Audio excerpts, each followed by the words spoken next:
Hello students, we are discussing in this session question number 23 exercise 10E। Last के 3 सवाल बचे हैं, उनको फिनिश करके मैं जल्दी ही इंट्रीगेशन के वीडियोस अपलोड करूंगा और आपको जो इंट्रीगेशन में प्रॉब्लम्स आ रही हैं, मेरा वादा है वो सारी प्रॉब्लम्स ख़त्म हो जाएंगी, कोई प्रॉब्लम नहीं रहेगी। मुझे पता है कितने वर्षों का अनुभव है, बच्चों को कहाँ कहाँ समाकलन में दिक्कत आती हैं। सबसे बड़ी दिक्कत तो यही आती है कि हम टी किसको सपोज करें, इसको टी के फंक्शन में कैसे कन्वर्ट करें, इसमें फॉर्मूला लगने लायक पोजीशन कैसे बनाएं, वो सारी प्रॉब्लम्स ख़त्म हो जाएंगी। पहले आज ये 3 क्वेश्चंस ख़त्म कर लेते हैं। चलिए, हाँ, क्वेश्चन नंबर 23 में है एक बेलन या एक सिलेंड्रिकल आपका वेसल्स है, बर्तन है, उसका ऊपर का टॉप नहीं है मगर उसका आयतन उन्होंने दे दिया है। ठीक है, आयतन देने का मतलब ये हो गया कि वॉल्यूम ऑफ सिलेंडर, हाँ, ये भी गिवन है ओके। भी गिवन का मतलब कांस्टेंट वैल्यू हो गई। ठीक है, मैं इसको कांस्टेंट मान लेता हूँ आयतन को, और बेलन का आयतन होता है पाई आर स्क्वायर एच। ओके, ठीक है। ये पाई आर स्क्वायर एच कैसे बना पता है? अगर अपन 1 रुपए के जो सिक्के होते हैं उनको रखते चले जाओ, कितनी हाइट तक? एच हाइट तक। तो एक सिक्के का एरिया होता है पाई आर स्क्वायर, तो पाई आर स्क्वायर इंटू एच कर दिया जाएगा तो बेलन का आयतन आ जाता है। तो इसलिए बेलन का आयतन हम पाई आर स्क्वायर एच लिया जाता है। ठीक है, ये आपको गिवन है। ठीक है, अब हम ये इसमें सिद्ध करना चाह रहे हैं कि इसका न्यूनतम पृष्ठीय क्षेत्रफल हो, माने minimum surface area. Minimum surface area के लिए इसकी हाइट रेडियस के इक्वल ये प्रूव करके लाना है, माने इसकी ऊंचाई त्रिज्या के बराबर होना चाहिए न्यूनतम पृष्ठीय क्षेत्रफल के लिए। तो अब हम देखते हैं इसका सरफेस एरिया कितना होता है। ऊपर के टॉप को छोड़कर ऊपर का ढक्कन खुला हुआ है। ठीक है, तो 2 पाई आर एच। ठीक है, ये तो हो गया कर्व सर्कल, वो सिक्के का बाहरी एरिया 2 पाई आर और एच हाइट तक है इसलिए 2 पाई आर एच, और नीचे का एरिया है पाई आर स्क्वायर। अगर हम ऊपर का भी टॉप लेते तो 2 पाई आर स्क्वायर हो जाता, पाई आर स्क्वायर नीचे का, पाई आर स्क्वायर ऊपर का। ये सरफेस एरिया हो गया। ठीक है, अब हम इसे बनाते हैं 1 वेरिएबल फंक्शन। तो एच की वैल्यू यहाँ रिप्लेस करना सबसे आसान काम है। ठीक है, तो 2 पाई आर और ये एच की वैल्यू रख रहा हूँ मैं के अपॉन पाई आर स्क्वायर। ठीक है, ये हमने एच की वैल्यू रख दी पाई आर स्क्वायर। अब साइड से आप लोग एग्जाम में लिख लेना, मैं नहीं लिख रहा। अब तो आप लोगों को इतना पता चल ही गया होगा कि हम जो वैल्यू रिप्लेस करते हैं यहाँ साइड से लिख देते हैं। पाई से पाई कैंसिल हो गया, एक आर से आर कैंसिल हो गया, तो हमारा ये फंक्शन आर की फॉर्म में बन गया। कितना बन गया? 2k 1 अपॉन आर, एक आर से आर कैंसिल कर दो, पाई आर स्क्वायर। इक्वेशन नंबर 2 दे दो। अब हमारा फंक्शन बन गया है। मैक्सिमम मिनिमा का कॉन्सेप्ट यूज़ करेंगे, मतलब फंक्शन लिखेंगे, एफ डैश आर निकालेंगे, एफ डबल डैश आर निकालेंगे, फिर हम उसमें मैक्सिमम वैल्यू के लिए एफ डैश आर को क्या करेंगे? 0। मैक्सिमम नहीं, न्यूनतम सरफेस एरिया। मतलब न्यूनतम सरफेस क्यों बोला है कि हमारा इसमें जो लोहे की चादर है ना, वो कम से कम लगे, सरफेस कम से कम लगे और इसका वॉल्यूम फिक्स रहे। तो इसकी हाइट कितना होनी चाहिए? रेडियस के equal. Okay, F dash R 2k 1 upon R का डिफ्रेंसिएशन 1 अपॉन आर स्क्वायर। याद कर लो भाई, 1 अपॉन एक्स का differentiation 1 upon X square minus में, पाई और आर स्क्वायर का डिफ्रेंसिएशन 2r। ठीक है, इसको again on differentiating F double dash R 2 के इसका डिफ्रेंशिएशन आ जाएगा 2 अपॉन आर क्यू। ठीक है, आर स्क्वायर को ऊपर ले जाओ, आर की पावर -2, तो आर की पावर -2 का -2 आर क्यू प्लस, और ये बचेगा 2 पाई आर का हो जाएगा 1। अब देखो ये क्लियर दिख रहा है कि आर की वैल्यू नेगेटिव तो हो नहीं सकती, आर की वैल्यू हम कुछ भी रखेंगे पॉजिटिव वैल्यू, तो एफ डबल डैश आर क्या देगा, मिनिमम, मतलब एफ डबल डैश आर देगा पॉजिटिव वैल्यू, और पॉजिटिव वैल्यू का मतलब न्यूनतम सरफेस एरिया देगा। न्यूनतम सरफेस एरिया माने मिनिमम सरफेस एरिया। अब लिखेंगे for minimum surface area F dash R equal to 0। Okay, अब हम इसे रफ करते हैं। ठीक है, अब जगह तो इधर नहीं है, लेकिन हाँ इधर है एफ डैश आर, वैसे ज़्यादा बड़ी कैलकुलेशन नहीं है, यहाँ कर लेते हैं।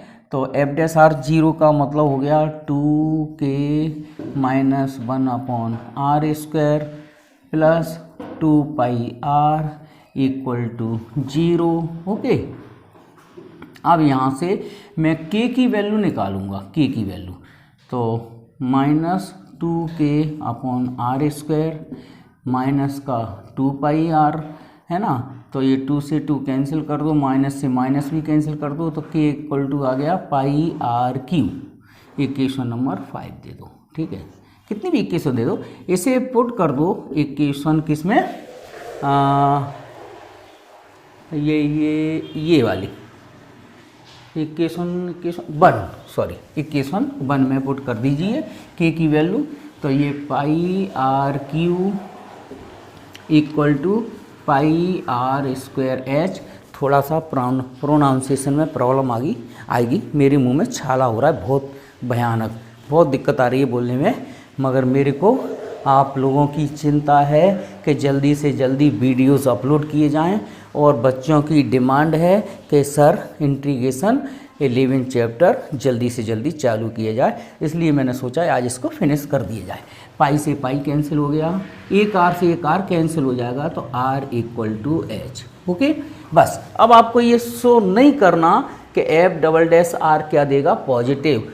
ऑब्वियसली क्लियर है कि एफ डैश आर ये पॉजिटिव वैल्यू ही देगा, क्योंकि आर की वैल्यू नेगेटिव हो नहीं सकती, तो पॉजिटिव वैल्यू देने का मतलब हो गया यहाँ कि आपका सरफेस एरिया मिनिमम होगा जब रेडियस उसकी हाइट के इक्वल हो जाए, हेंस प्रूव।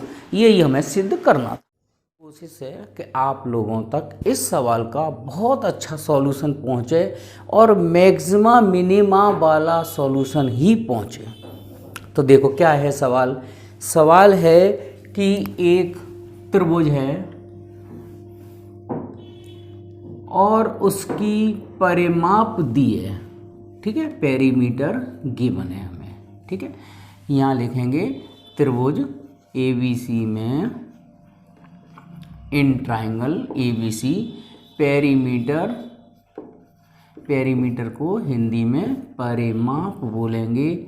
परिमाप इसकी दी गई है, और हम उस परिमाप को 2s माने ये कांस्टेंट टर्म, अचर संख्या हमने मान लिया। ठीक है, अब सवाल में हमसे ये कहा जा रहा है कि इस त्रिभुज का क्षेत्रफल अधिकतम जब ही होगा जब ये समद्विबाहु त्रिभुज होगा, मानो इसकी तीनों भुजाएं बराबर होंगी। तो हम इसकी भुजाएं मान के चल रहे हैं y, z और x, ABC मान लो, कुछ ही मान सकते हैं आप लोग। ठीक है, चलो अब परिमाप त्रिभुज की तीनों भुजाओं का योग परिमाप कहलाता है x + y + z। ठीक है, हाँ, अब हमें इसका क्षेत्रफल अधिकतम देखना है, माने maximum area of triangle ABC। ठीक है, अब ध्यान से समझना है आप लोगों को। हम इसका एरिया मैक्सिमम निकालने के लिए ये वाला फॉर्मूला यूज़ करेंगे, ये आप लोगों ने हैरो का फॉर्मूला क्लास 8th क्लास में पढ़ा होगा। त्रिभुज का क्षेत्रफल S, S minus A, S minus B, S minus C. ठीक है, ए ये वाली भुजा है, बी ये वाली भुजा है, सी ये वाली भुजा है। ठीक है, अब यहाँ पे एक थ्योरम लगानी पड़ेगी हम लोगों को।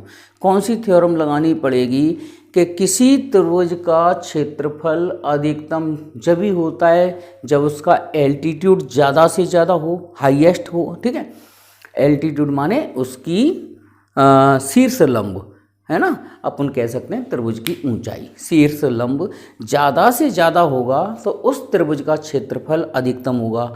और शीर्ष लंब माने त्रिभुज की ऊंचाई सबसे ज़्यादा होती है समद्विबाहु त्रिभुज में। तो समद्विबाहु त्रिभुज का मतलब हो गया y = z तो होना ही चाहिए। अब हमें नेक्स्ट प्रूव करना है कि y = x आ जाए। ठीक है, टू प्रूव अगर हम x और y का यहाँ इसको एक स्टेप और बढ़ा लेंगे, 2s = x और y प्लस z की जगह भी y लेना पड़ेगा थ्योरम से। मैक्सिमम एरिया के लिए आपको एल्टीट्यूड सबसे बड़ा चाहिए और एल्टीट्यूड मैक्सिमम जब ही हो सकता है जब वो आइसोसेलेस ट्राइंगल हो। ठीक है, आइसोसेलेस ट्राइंगल तो उसको होना ही चाहिए। तो हमने यहाँ वैल्यू पुट कर दी y = z। ठीक है, अब यहाँ हम वैल्यू पुट करते हैं s minus y, s minus z और s माइनस x। ठीक है, ये हमने साइड्स को ABC को x y z से रिप्रेजेंट किया है। ठीक है, s minus y, s minus z की जगह भी मैं y लिख रहा हूँ और s माइनस x। अब हमारा ये रूल कहता है मैक्सिमा मिनिमा से अगर हम इसका मैक्सिमम एरिया शो करना चाहते हैं, मतलब मैक्सिमम एरिया शो करके हम ये दर्शाना चाहते हैं कि ये समद्विबाहु त्रिभुज होगा, इक्विलेटरल ट्राइंगल होगा, तीनों साइड्स इक्वल होंगी, उसके लिए हम वन वेरिएबल फंक्शन बनाएंगे। और वन वेरिएबल फंक्शन के लिए इक्वेशन 1 इसको दे देते हैं। चलो ठीक है, इक्वेशन 1 से y की वैल्यू कितनी आ जाएगी, सॉल्व कर लेते हैं। चलो 2s = x + 2y, है ना। तो यहाँ से हम y की वैल्यू रखेंगे तो 2s माइनस x = 2y, तो y रखेंगे हम s माइनस x/2। ओके, तो आपको जहाँ भी y दिखाई दे रहा है यहाँ वैल्यू रखते हैं, तो ये हमारा वन वेरिएबल फंक्शन बन जाएगा। ये s और s माइनस y की जगह क्या रख दें, माइनस s और प्लस का हो जाएगा ये x/2 का होल स्क्वायर। ये और ये सेम टर्म है तो स्क्वायर लगा दिया मैंने, या चाहो तो ऐसा करो एक स्टेप बढ़ा लो और क्लियर हो जाएगा आप लोगों को। s माइनस वाई का whole square s minus x। ठीक है, f(x) = इसलिए स्टेप बाय स्टेप कर रहा हूँ कि इसका सॉल्यूशन आपको और कहीं नहीं मिलेगा, मतलब MP बोर्ड की बुक्स वगैरह में काफ़ी परेशानी आ जाएगी, नूतन में गलत दिया है इसका सॉल्यूशन। चलिए s माइनस वाई की वैल्यू हम ये रखेंगे, कितना रखें, -s माइनस x/2 और s माइनस x। ठीक है, और अब हमने इसको सॉल्व किया तो s से s कैंसिल हो जाएगा, ये बचेगा x/2 का होल स्क्वायर और s माइनस x। ठीक है, ये हमारा वन वेरिएबल फंक्शन हो गया। अब हम मैक्सिमा मिनिमा का कॉन्सेप्ट थोड़ा स्क्वायरिंग करके करेंगे। इसका स्क्वायरिंग कर देते हैं तो इसका स्क्वायर रूट हट जाएगा और fx स्क्वायर को मैंने कैपिटल Fx सपोज कर लिया, तो ये बन गया s(x²/4) और s माइनस x। ओके, चलो स्क्वायर से स्क्वायर रूट हट गया और हमने f²x को कैपिटल Fx सपोज कर लिया, कर सकते हैं कोई दिक्कत नहीं है, इक्वेशन 2 दे दिया। अब हम रब करेंगे थोड़ा सा x के रेस्पेक्ट में। ओके, एस हमारा यहाँ कांस्टेंट चल रहा है, जो चीज़ दी जाती है वो एस माने क्या है, अर्ध परिमाप यहाँ पर अचर संख्या है। ठीक है, तो इसका डिफ्रेंशिएट करेंगे एक्स स्क्वायर का, तो ये 2x, एक्स की पावर 3 का डिफ्रेंशिएशन करेंगे 3x स्क्वायर आ गया। इसको इक्वेशन 3 दे दो, 2 हमने यहाँ दे दिया। चलिए again F double dash x S upon 4, x का डिफ्रेंशिएशन एक्स 1 हो जाएगा, तो ये तो बचेगा 2s और ये हो जाएगा 6x। ओके, अब लिखेंगे 4 मैक्सिमम एरिया। मैक्सिमम एरिया के लिए F dash X equal to 0 किया, F dash X equal to 0 किया, तो एफ डैश एस हमारा इससे थर्ड इक्वेशन है S upon 4 2s X minus 3x square equal to 0। S upon 4 तो 0 हो नहीं सकता, 0 में पहुंचा दीजिए उसे, minus 3x square equal to 0। तो 2s equal to 3x square, x से x कैंसिल कर दो तो 2s की वैल्यू आ गई 3x, है ना। चलिए ठीक है, अब ये वाली वैल्यू इक्वेशन 1 में पुट करते हैं हम। हमारी इक्वेशन 1 क्या थी, यहाँ लिखेंगे फ्रॉम 1। इक्वेशन 1 थी 2s इक्वल टू एक्स मतलब y प्लस एक्स, है ना, ये थी ना भाई। पेरीमीटर मतलब परिमाप, त्रिभुज की परिमाप कितनी थी, y plus Z plus x. और मैक्सिमम एरिया के लिए इसकी हाइट मैक्सिमम होने के लिए इसको आइसोसेलेस ट्रायंगल होना पड़ेगा, थ्योरम है एक। ठीक है, तो y और z दोनों को इक्वल कर दिया, तो ये थी। अब हमने यहाँ 2s और x s 2s की वैल्यू कितना पुट कर दो, 3x, तो ये आ जाएगा 2y प्लस एक्स, एक्स को इधर ले आओ तो 3x minus x equal to 2y, तो ये 2x इक्वल टू 2y, तो यहाँ से x इक्वल टू y आ गया। ठीक है, x इक्वल टू y आ गया। इसका मीनिंग क्या निकला, y और z तो ऑलरेडी पहले से इक्वल थे, अब इसमें y भी x के इक्वल आ गया, z भी x के इक्वल आ गया। इसका मतलब यहाँ क्या निकला, त्रिभुज ABC में AB BC CA तीनों x के इक्वल हैं, अतः त्रिभुज समबाहु त्रिभुज होगा, इक्विलेटरल ट्रायंगल होगा। तो यही हमें सिद्ध करना था इस सवाल में कि किसी त्रिभुज का परिमाप अगर दे दिया जाए तो उसका क्षेत्रफल अधिकतम जब ही होगा जब वो समबाहु त्रिभुज होगा। ओके, तो इस तरह से हमने इसको प्रूव कर दिया। x equal to Y, X equal to Y, X और वाई इक्वल है, वाई और जेड आपस में इक्वल लेके ही चले थे हम, तो ये तीनों साइड इक्वल हो गई हैं। बहुत बढ़िया सवाल है, प्रैक्टिकल करते हैं इसका। एक उन्होंने ये बोला है कि एक आयरन सीट है, ठीक है, एक आयरन सीट, उसकी लंबाई है यहाँ से यहाँ तक 45 सेंटीमीटर और इसकी चौड़ाई है 24 सेंटीमीटर।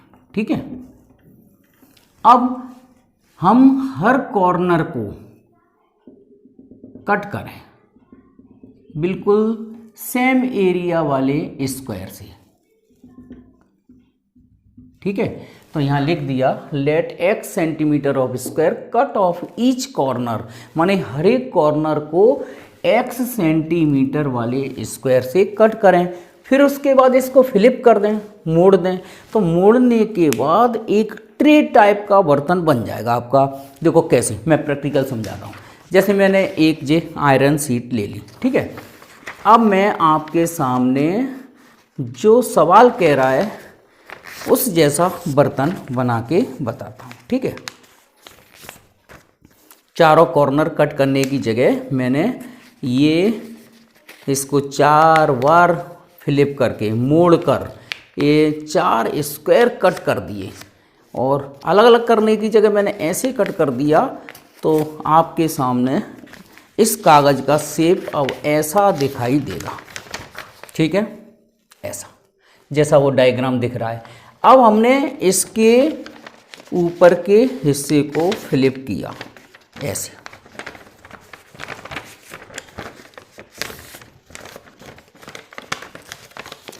ये जो,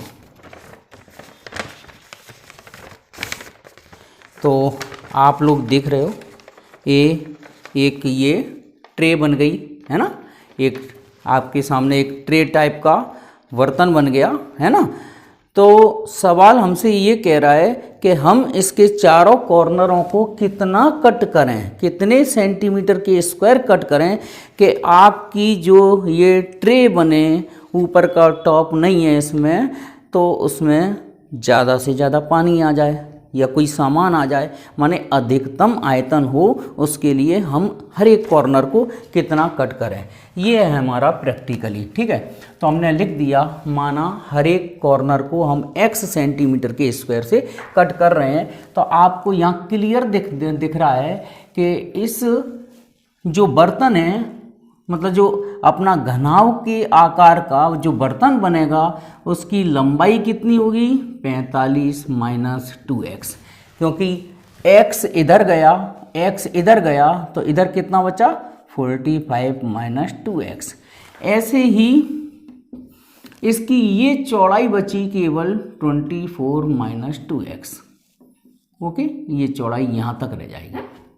हाँ, लेकिन इसकी ऊंचाई x ही रहेगी भाई। हमने x का कट किया है, इसको ऊंचा किया, तो इसकी ऊंचाई तो x के बराबर ही रहेगी इसकी। तो इसकी वृत्त चौड़ाई लिख लेते हैं पहले 24 माइनस 2x, और इसकी जो हाइट है, हाइट ऊंचाई, इसकी ऊंचाई x सेंटीमीटर ही रहेगी। अब अधिकतम आयतन के लिए अपन क्या करेंगे, आयतन का वन वेरिएबल फंक्शन बनाएंगे। तो यहाँ लिखेंगे for maximum volume of cuboid, cuboid बनेगा, ठीक है, लेकिन टॉपलेस, उससे कोई सेंस नहीं है। चलो, v equal to length, breadth और हाइट। तो v, अब इसको हम वन वेरिएबल फंक्शन लिखते हैं। लेंथ है इसकी 45 माइनस 2x, ब्रेथ है इसकी 24 माइनस 2x, हाइट है x। और अब इसका रफ में कैलकुलेशन आप कर लेना, इसका मल्टीप्लाई करेंगे तो 2x का इंटू 2x से करेंगे तो ये 4x, तो ये रफ वर्ग है, मल्टीप्लाई हटा दो। चलो, fx, अब हमारा वन वेरिएबल फंक्शन बन गया 4x3, ये हो गया 138x स्क्वायर 1080x। इक्वेशन 1 दे दो इसको। जब हमारा वन वेरिएबल फंक्शन बन जाए तो आप क्या करेंगे, इसको 2 बार डिफरेंशिएट कर लो।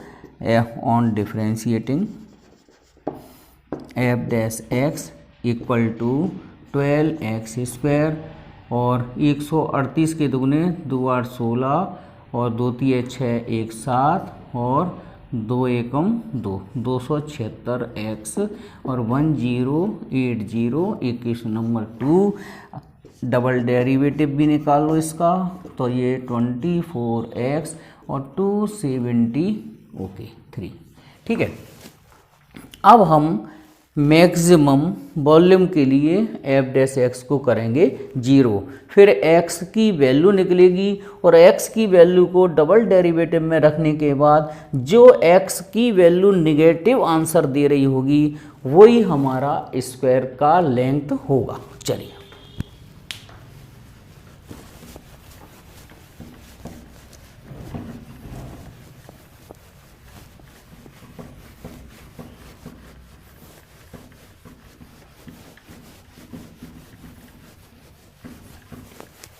हाँ, अब यहाँ लिखेंगे for maximum volume f dash x equal to 0, तो 12x square 276x plus 1080 equal to 0। अब इसमें 12 का डिवाइड दे दो, तो x स्क्वायर 12 दूनी 24 है ना, तो 12 दूनी 24 और 12 तिया 36x, और ये चला जाएगा 12 नम्मा 108 90 बार, और इसके फैक्टर्स हो जाएंगे कितने, 23 को तोड़ो तो 15 छक्की 90, 15 6 21 होंगे, ठीक है। और इसको स्प्लिट करें कि मल्टीप्लाई 90 आए तो ये क्या किस में टूट जाएगा, और टोटल 23 आए तो 18 और 5, ओके।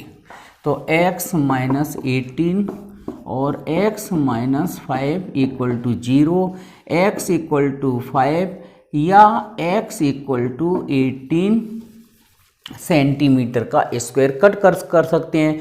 मगर यहाँ पे ध्यान देना, आंसर केवल हमारा एक ही चलेगा। एक ही क्यों चलेगा, x इक्वल टू 18 तो हो नहीं सकता, क्योंकि 24 में से 18 मतलब 24 सेंटीमीटर इसकी चौड़ाई है ना।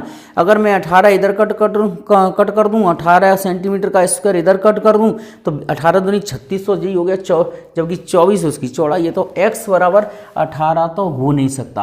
आंसर में हमारा चलेगा x इक्वल टू 5 सेंटीमीटर, ये हमारा उत्तर है। लेकिन आपको यहाँ कन्फर्म और करना पड़ेगा कि जी मैक्सिमम दे रहा है कि नहीं दे रहा है। तो इसमें f डबल डैश x में अगर x की जगह मैं 5 रख दूँ तो माइनस 276, 5 चौक 20, 5 चौक 20 की 0 जिस लगी 2 5 10 120 माइनस 276, माने ये निगेटिव आंसर दे रहा है, ठीक है। तो ये ऋणात्मक आंसर दे रहा है, तो हम कह सकते हैं कि x बराबर 5 सेंटीमीटर, मतलब हर एक कॉर्नर को 5-5 सेंटीमीटर का कट किया जाए तो इससे जो ट्रे बनेगी, एक ट्रे टाइप का बर्तन बनेगा, वो अधिकतम आयतन का होगा।